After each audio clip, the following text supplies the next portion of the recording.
All right. Welcome, everyone, to another episode of Investment Property Success Secrets from the Pros. I'm your host, Trevor Henson. And today we have the famous Milton Mabry. How are you, Milton? I'm doing great. Thanks, Trevor. Thank you so much for being on our show today. Diving right in, I know I followed your career for so many years. I know you are a very, I would say, famous real estate entrepreneur in Los Angeles. I know that our viewers would love to know just a little bit about you, Milton. Like, how'd you get your start, and how'd you first get involved in multifamily real estate? Well, my family, my mom's dad sold real estate, sold houses, and then got into buying foreclosures and did that for most of his life.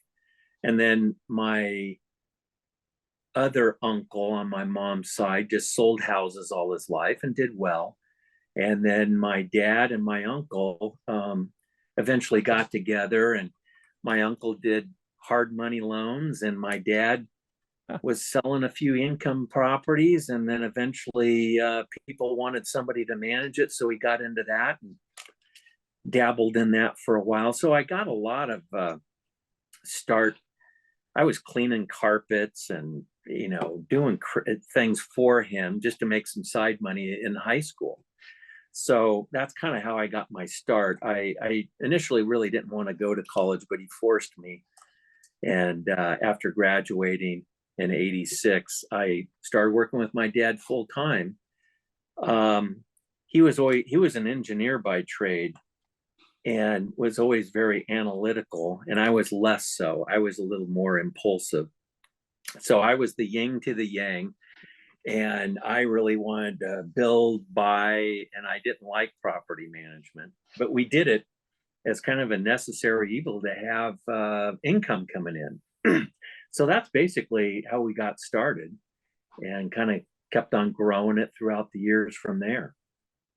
So you essentially grew up surrounded by multifamily investment real estate, it sounds like all sides. Is that correct? Pretty much, yeah. I had I dabbled in buying foreclosed houses and flipping them, and I do hard money loans now through an acquaintance, and but I've never sold a house, and I wouldn't know how. I can buy and sell apartment buildings, but I could never sell a house, and I wouldn't want to. I'd be scared to. You don't want to sit showings every Sunday? No Sunday showings and all the disclosures and paperwork that you have to fill out for that side of the industry is really foreign to me. And those guys over there really shouldn't get in my world either. Just stay where they're at, and I'll be over here doing my thing. To tell us a little bit more, Milton, for those who don't understand what we're laughing about, what the difference between a 4 and below and 5 and above mean, and why you don't know how to sell a house, but you do know an apartment building. Well, I think a lot of it has to do with on the houses. A lot of it's just marketing, and gee, we need to paint the inside of the house. We need to have so much furniture so it looks right and doesn't look cluttered. And they're following what's going on the MLS, and gee, Monday's the day that we got to change things if we want to change the pricing on the MLS. And it's just, there's so much of it that is feeling emotion generated decisions, as opposed to apartments. There's probably some emotion there on the curb appeal of the property, but the balance of it is just the numbers. Do the numbers make sense? So I think that's the two different worlds. And I think it would be very difficult, at least in sizable transactions, to do that. When I do transactions, a lot of the stuff I'm doing now is all out of state, $10 to $50 million transactions. And there's no standardized, DRE form from California. It's a purchase and sale agreement that came from somewhere, and you're modifying it with your attorney, and then you got, other appraisers and other stuff involved. It's a totally different world. It's some people equate it to akin to the Wild West of real estate when it comes to commercial real estate, because everything's negotiable, right? Yeah. There's nothing standardized. Right. That's for sure. California, I believe, has probably perhaps maybe the most standardized. I haven't bought out of state before. But the RDREs, is it the most regulatory RDRE from your understanding? Yeah, but even so, here in California, when you get to some of the sizable deals, it doesn't necessarily have to be on the DRE form. There could be just a purchase and sale agreement that an attorney drafted years ago, and it just gets cut and pasted and changed. And like you said, it can be a little bit of the Wild West on some of the things that you want in there that are important to you, and time frames, and money being released and things like that, deposits. Yeah. With that in mind, Milton, what was your absolute first deal? Like, not one with your father, but like your Milton Mabry first like deal that you purchased or syndicated? Well, the first one with my dad was back in probably like 88, and it was just an 8-unit in Inglewood. And then once, if you wanted to go beyond that, just my first deal on my own was probably a deal in Lenox. Bought something that was around 50 units and just kept on, doing my own thing. And occasionally my dad would be involved. He had some excess cash he wanted to be involved. And, most of the deals that I did were, again, I'd have my own cash, and I had a few investors that most of them were clients of mine, and through the management company, and they would throw their money in, and I'd throw my money in, plus maybe my commission. And there was my 25%, 50% of the deal. Awesome. And then, so of all the deals you've done, Milton, I know you've done quite a few, what was the one? What was like the most significant of those? I'm not sure how many deals you've accomplished in your life. I'm going to guess north of 20, 30, 50, 500 or 100 or something. A bad guess. Yeah, I'm sure it's in that 50 to 70 range. 70, right. It's amazing. What do you think what would you say your most significant to you? It's interesting you ask about it, because my son is home from college his freshman year, and he wasn't able to get an internship typically as a freshman going into sophomore year, and he has other commitments going on during the summer. And I told him, I said, well, since you're in business school, let's do an IRR on a deal that I did back in 2012. We bought a building in Phoenix, and we traded that once it went up significantly in value over a couple of years, and bought some stuff in Las Vegas. And one of the 3 buildings in Las Vegas, and one of those wasn't as ideal and as perfect as we thought. So we traded that into a deal in Utah. And here we are in 2022. And I don't know what the outcome of the IRR is going to be, but it's going to be pretty significant. And I think he's really learning about how to input into the Excel program, and having basically a trade from one property into 3, and then one of the 3 gets traded into another. It's going to be interesting to follow that whole trail of money. Right, over 10 years, right? It sounds like. Yeah, I guess it would be 10 years. 11. Yeah, because it was June of 2012 we bought it, and here it's June of 2023. That sounds, that is a great summer project. Any summer internship I can hear about. Well, I'll let you know real what the world outcome is when I know. And so, Milton, what does your portfolio look like today? Okay. Well, I still have a lot of buildings in the LA County area, and I still have the one that I purchased in 1988. It probably doesn't have any depreciation left, but it's one of those things. I've always typically bought and hold.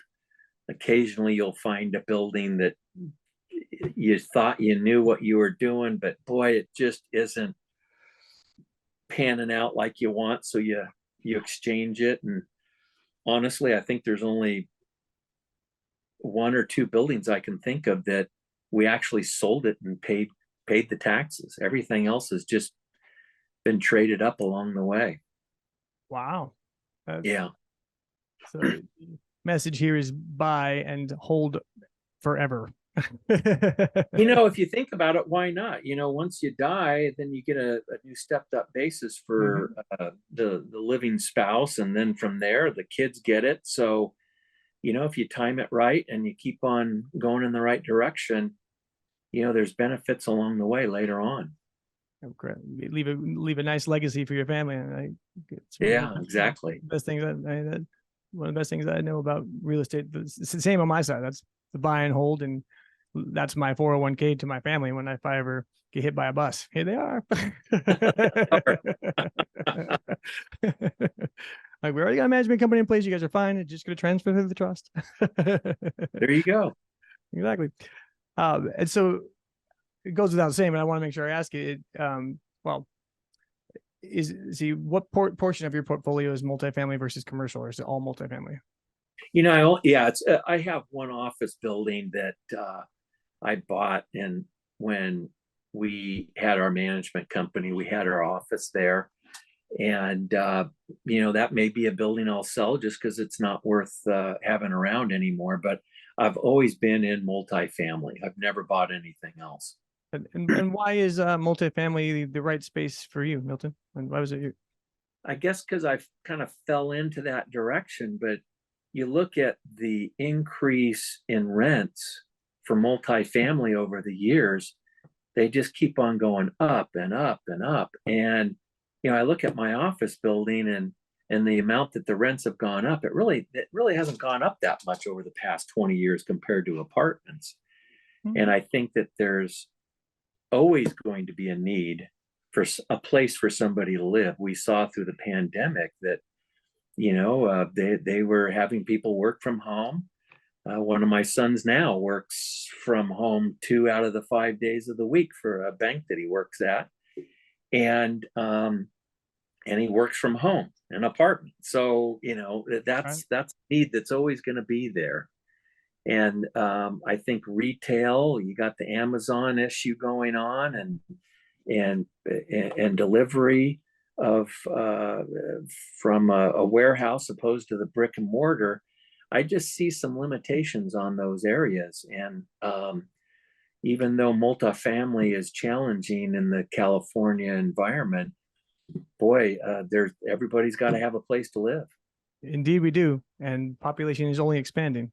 Yes. Well, I hear California lost a couple 100,000 people last year, so it may not keep on increasing, but other parts of the United States it is. Correct. And you started to mention it, Milton. With multifamily, there are a different set of challenges than commercial, like office and retail. In your experience, what has been like one of the most some of the challenges you've faced through your career, or maybe there's one particular story that you have that you might like to share that with owning multifamily in particular?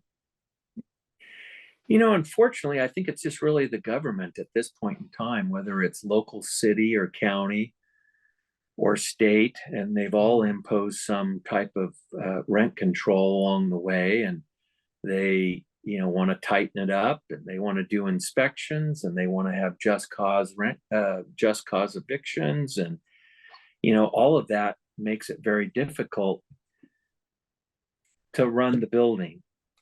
And in many ways, if someone was going to jump into this industry and wanted to be an investor, it's moving so fast. You almost have to have a management company that's involved and knows exactly what the nuances are per city.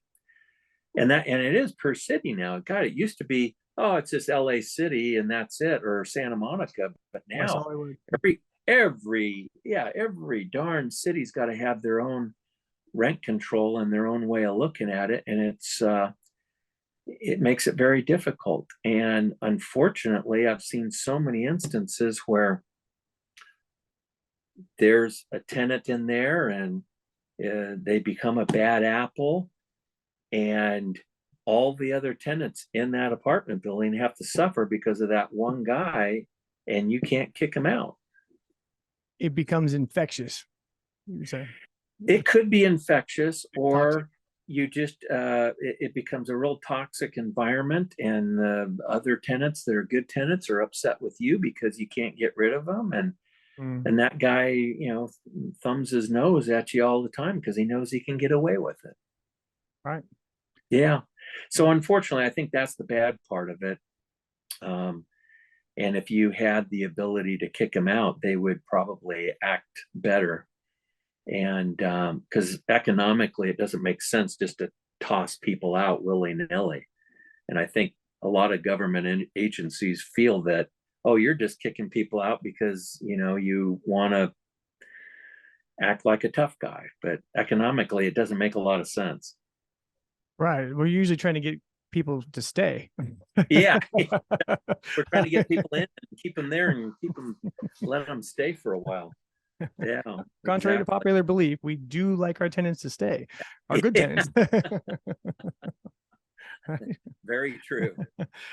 And then how'd you end up here? I know you're a client of Beachfronts, Milton, and with all your experience, how did you end up landing here with us? Well, after I sold the management company, after a while, I decided to make a decision and move the buildings over to Beachfront. And I've known Kyle and Robert for a long time. They're good guys. I've known them through school with the kids and sports, and just being friendly competitors. And they've always been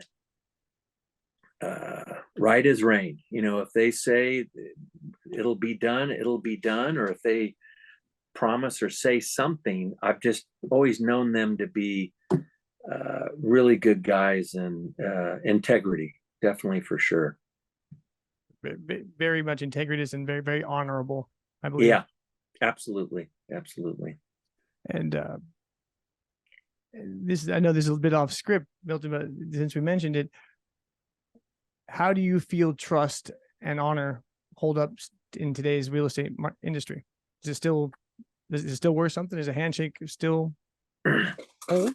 Does a man's word worth something? I absolutely think so. I think it takes a long time to build integrity, and you can jeopardize it pretty quick. And in addition to Kyle and Robert, there's a few real estate agents that buy and sell properties that I'll work with, but there's some that I really don't trust their integrity. Honestly, they haven't. They've either lied to me in the past or lied to other people that, or misrepresented something that I just didn't feel comfortable with, and that goes with a couple of banks and loan brokers. So I think it carries some weight. It really does. That's good to hear. I mean, yeah. I believe a lot of people I talk with, they think that chivalry and honor and handshake deals are dead and everything has to be contracted. And I agree with you. It's a man's word, especially in this industry, is as good as any contract, because if you break it, it gets real small if you stay in the industry. I mean, the circles are small at the high levels, and your name will be remembered. Just like it's a small world out there. It's really real small. Yeah. If you're buying and selling in LA County, something that bad happens can travel pretty good. Very quickly. Yeah, absolutely. So for all you folks out there that want to get in the real estate industry, don't lie. Yeah. It doesn't matter how bad it gets. Just tell the truth, come up with a solution, and work through it together, right? Truth is always the way. And when I had my management company, I had employees that probably made mistakes, and I told the owner, I remember at least once or twice, I've told an owner, don't worry about it. I'll pay for it. That shouldn't have happened. Mm-hmm. And I think that carries a lot of weight. And I think you'll build a lot of solid bridges that way, and keep clients for a long time.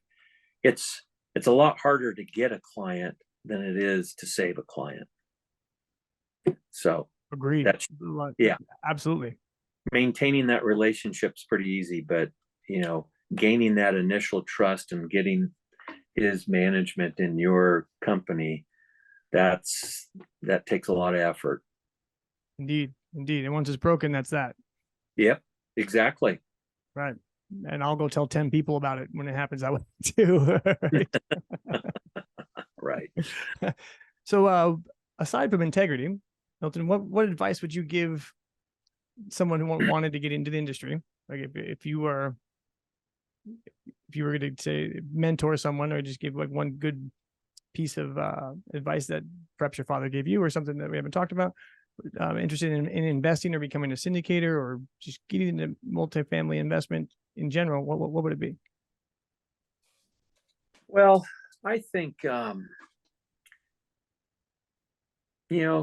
guess with real estate, everything's been location. So find a city that's not too far away, that, maybe you can drive by the property on your way home from work, and, assuming it's some duplex or fourplex that you're starting off with, that's a good way to start and maintain it, and understand that the tenants are your customers too, and create a good product, and try to get it. I guess there's two ways to go too. Is if you don't mind getting your hands really dirty, maybe you get into a rent control city and you can really fight with things, and hand-to-hand combat in LA City, or you can maybe pick another city that's a little easier to deal with, and kind of go in that direction, and maybe have a little less upside on certain parts of the revenue stream. But I think it's a good industry if you want to be entrepreneurial. If you feel like you're entrepreneurial, this could be a good industry.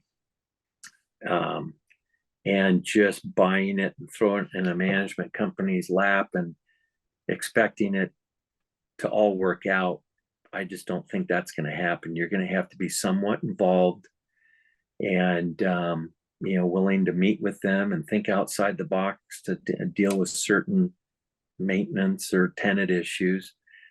Yeah, I think you got to be involved. You can't be an absent landlord. 100% agree. Yeah. Even with the largest of, you got to be able to inspect the building yourself at some point in time. Oh, right? Yeah. I'm going out with some guys next week to look at the buildings, make sure they're being well maintained and they look sharp, because that's what we have to do. Exactly. Right. And we always want to watch the watchers. Yes. Everybody has to be accountable. That's right. All right. Well, this brings us to like our last little section, Milton. I promised you this would be quick. We're not the 2-hour podcast here. We're just quick little sound bites of information, which is about what people have the attention span for these days, unfortunately. So without further ado, to our lightning round questions. I'll ask the question and be quiet. And you just tell us all you want, or as little as you want about it. Are you ready, Milton? I am ready. Favorite book? This is a favorite. It didn't take long for me to think about this. Dale Carnegie, How to Win Friends and Influence People. I don't know if I got that book in college from someone, or if my dad gave it to me, or I heard it on the radio. I got it. I read it. You hate to say it changed my life, but it definitely influenced my life. And then in addition to that, I gave it to my kids, and 2 of the 3 of them have read it. And the oldest one, that has since graduated college, really took it to heart and really understood it. And so I think if somebody wants to be in the business, any world, reading that book, especially giving it to a high schooler or a junior higher, and it also recommends in there to reread it every once in a while to kind of refresh some of the points that he brings out. So anyways, I don't, have you read that book? Absolutely. It's one of my top five. There you go. Yeah, There you go. It's an awesome book. And it's probably a 50-year-old book too. I think he wrote that in the 20s. He I think it could was have. way I beyond don't know if it was that late, but or that early, but it's been around for a long time, and it's a good book. Amazing book. It was so far, it was so progressive and so far ahead of its time. Yeah, it was at the time. yeah, absolutely, absolutely. Yeah, Dale Carnegie's How to Win Friends and Influence People. Yep. That's exactly right. All right. Next question. One thing that absolutely terrifies you, Milton. God, I don't even know a good answer for this. I guess political climate scares me a little bit in this area that we're in with,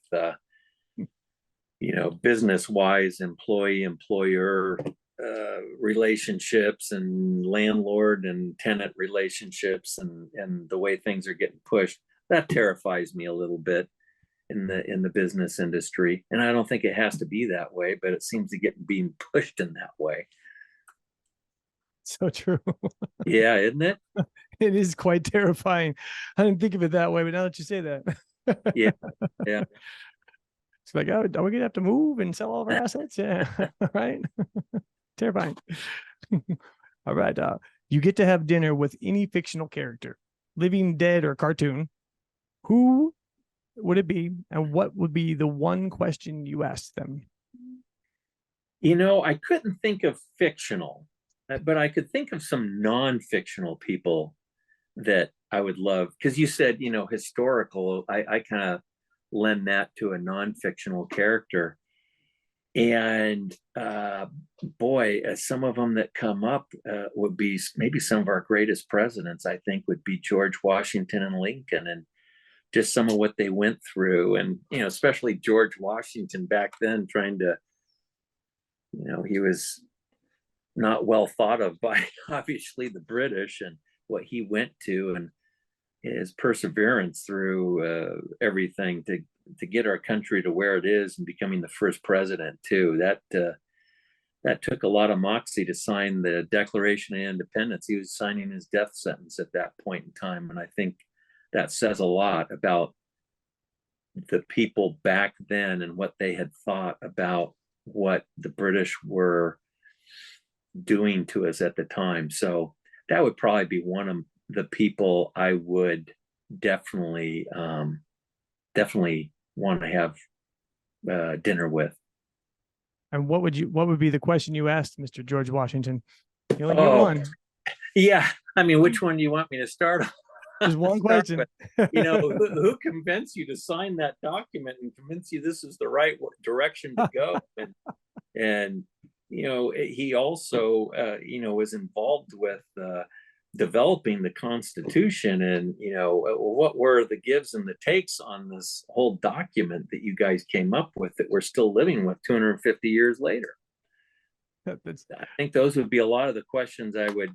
It would be fun to have Jefferson in the room, and Adams. And they were also and Hamilton. They were all integral in making that document. And what ideas were you coming up with? And these are the problems we have now. Did you realize this was going to happen? Crystal ball. Yeah, exactly. And more importantly, what got cut out? Like, what just didn't make it quite in there, but almost made it in there? What did they edit it down from? Yeah, it could have been things that would have separated the country in a worse situation than the Civil War and whatnot. So yeah, you never know what things we averted because of the document was as good as it is. So true. That was a phenomenal answer. Thank you, Milton. What is the best gift you've ever received? See, that's another one I couldn't think of either. God, gifts. I guess it could. Honestly, I just thought of this. It would probably have to be family. I mean, that was just, getting married to a great gal and having 3 kids, and my parents always being around. Same with her parents too, and all that stuff. sometimes people ask you, why in the heck did you get married and why did you want to have kids? I can't imagine a life without them, because it's it's a lot of fun, watching them develop and turn into young men with me. And so that was probably the best gift I ever received, is just being able to have a really good family. That's awesome, Milton. There is coming from someone who didn't have much family growing up at all. It was my mother and father, and that was all. And I was the only child. That I'm so jealous. I can just imagine what that feels like. Yeah. Now that I have my own family and children, I'm like, that is the absolute greatest gift. A healthy family. Well, I was an only child too, so I didn't have So sisters growing up, but still a lot of cousins that lived nearby, so all that was good. And the parents were great, so awesome. yeah. Good to hear, Milton. That's awesome. And now, a little bit into the other side of things. What is your favorite failure? Your favorite failure? Favorite failure is obviously not my failures. It's I didn't say yours. Yeah, I didn't say it had to be mine. I can think of multiple times where my kids had a failure, and in the right environment, it was great to sit back and just say, well, what are you going to do? And watch them, think through it. And my most recent one was, one of my kids was coming home from college, and he has to take a shuttle from the school to the local airport. And it's, 30-40 minutes away. And I even told him once, I said, you may have to take the earlier shuttle and sit at the airport more, because you don't want to cut it too tight. Well, he cut it too tight and missed the last flight home to LA. And he called me up and he said, they won't let me get on because they won't get my luggage in there, and so on and so forth. And I guess I won't be able to get this flight. And I said, he wasn't like he was out in the middle of Timbuktu or Africa or something like that. He was in, the United States. So I felt comfortable, and I knew at worst case he could get a 40-minute Uber ride back to school. But I said, well, what are you going to do? He says, well, I don't know. I said, well, talk to the travel agent there. Maybe they can get you on a different, different airline or this or that. And well, they couldn't do that. But he says, well, they got me on the next flight tomorrow. And I said, well, that's fine. What are you going to do tonight? And he says, I don't know. And I said, well, I think I could try to run after that shuttle as fast as you can, get back to your dorm room. So at least you have some place to sleep instead of sleeping in the airport overnight. But anyways, just watching him kind of worry, but being patient and calm so that he could kind of work through it, and seeing him go through that. And also getting a job was quite an ordeal too this summer. So, all those things were good to see. Failures or just them trying to work through it by themselves and try to guide, instead of pointing them in the direction, just try to guide them and give them good advice. That's about all you can do at this point. They need to figure it out themselves. I tell my 6-year-old that all the time. Well, hopefully your 6-year-old won't miss the bus or the airplane flight. Daddy, I'm too small to reach that. Figure it out. No, everyone, I'm not that bad to my daughters. My daughters are my angels. I'm just joking. Yeah. All right. What one habit stack or habits, or I should say, what habit or habit stack do you employ currently that has set you up the best for success? Well, I think it was there was a seminar I went to once, and I can't remember what it was for, but it was multiple days. And one of them was on time management.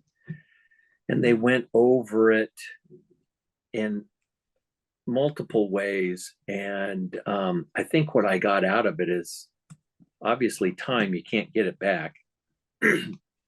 And in addition to that one, there was one guy that was I really looked up to. He owned multiple restaurants, maybe 40 of them in the Southern California area. So he's very successful, but he always, and this was kind of before computers at the time, he had a yellow pad and he always had a running list at all times.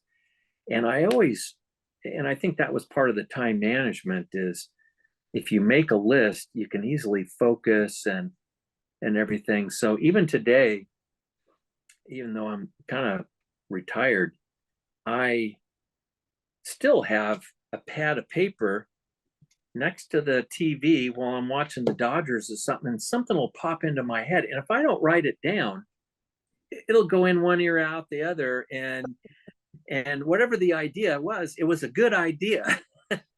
So it always is. It always is, yeah. And I know that it's a good idea because gee, I should tell this guy to do this so that so I always have that there and a pen. And I think my wife thinks I'm crazy because she never makes lists like I do. But boy, I just live off lists and keeping, and it's all written down just on paper.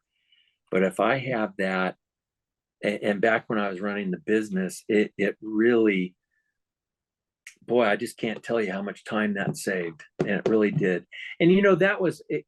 Actually, that dovetails into something else when I first got started back in the, one of the, you said you've gone through cycles, and I started in '86, so the disastrous cycle was in the early 1990s when it there was real blood in the streets from the savings and loan. Yeah, savings and loan crisis and everything. And we were a receiver for multiple banks and stuff like that. And when I was able to develop where I was getting capital from, we started buying it from these lenders. And back then, one of the best ways to find it is either you knew brokers and you would call them, and there were certain brokers that you knew that you could rely upon their information. But in addition to that, it was just the LA Times. And I would sit there and I'd circle, oh, I like this area. Oh, I like that size building. Oh, that's a good price. And I would do that. And it would always be the Sunday Times because they had the biggest ad sections. So I would go through there and I would probably have 20 deals that looked good to me there. And one of the things in the time management course they said is the most important thing that you do it first thing in the morning. So Monday mornings, I'd always try to get to the office early, and I'd have all this stuff. I'd be circling it, and right by about 8 or 9 o'clock, I'd start calling. So I'd be one of the first guys calling these guys to get a setup faxed over to me, and then as I was going about my day in the property management arena, I'd inadvertently always be driving by one of these buildings or near. So I go by and look at them and look at the setups and figure out, did we have the capital for that? Did it make sense? Was it, in an area that I wanted to be in? Then we would do it. So I think that time management was one of the biggest, and I have a second one I'm going to go into. I think that time management is really the most important thing. And I think a lot of people don't learn this in college, and they may stumble into a good routine after that point in time. But the other part too was with the property management, it was preventative maintenance. And I had some old Italian guy that was a client of mine that was just really into that. And I really kind of started to appreciate that concept of going in there and looking for things that need to be repaired before they need to be repaired, before it becomes an emergency. And it's a lot more cost effective to have a guy at the building for a full day doing 10 items than to send them over there 10 times over a few months and pay him for his trip charge and everything. Boy, it just really made a lot of sense. And you're always trying to avert having some disaster where the water heater leaks and it's upstairs and it, goes into the unit below and it becomes an insurance issue and things like that. You just don't need that. Mm-mm. And then the tenant wants to take you to small claims court too. You just don't need all that. So I think those were the two things that I had learned in being in business for so many years, is the time management and try to be ahead of this stuff. Trying to avert these small problems that could turn into real big problems. That's some very sage advice and habits. So if you didn't hear what he said, ladies and gentlemen, time management and preventative maintenance, because it's much cheaper to fix it sooner than it is to fix it when it breaks. Yeah, absolutely. And we all have an infinite amount of time, so we didn't manage, right? We don't have an infinite amount of time, I should say. And if it's not managed properly, you end up just wondering where it went. At least in my case. Yeah, absolutely. And that brings us to our last question, Milton. In the last 5 years, kind of talking about habits still a little bit here, but just in the last 5, what new belief or behavior or habit or system or process has most improved your life? I kind of thought about this for a while, and again, it probably goes back to my kids, is patience, and then kind of giving up some of that control in your life. You can't control your kids once they get out of high school, especially. You can only give them some good advice and hopefully they listen. Maybe they won't. But I think, and then also that after I sold the business and then started joining up with Beachfront, again, it's being patient because you're not in complete control like you were with your own management company. And, just tackling things one at a time, being patient and working with the managers that are on site and, encouraging them and positive encouragement. Hopefully they'll take that and, want to, give their best and whatnot. So I think maybe as you do get older, you do get a little more patient with things. At least that's what I'm told. Your kids must have taught you patience along the way too, I'm sure. I mean, my kids, I'm still learning. I have a 6-year-old and a 10-year-old, both amazingly loving, beautiful little girls that I could tell you're a fantastic father, Milton. And like, just by the way you talk about the glow that lights up your face when you talk about your children, I completely relate. They are life-changing, and the biggest lesson I've ever had, anyway, is children. Yeah. The first one, and then taught a different way with the second one. Yeah, they can really chip away at the sharp corners of your life and mold you into something. Change you. I'm different for the better. Yeah. Absolutely.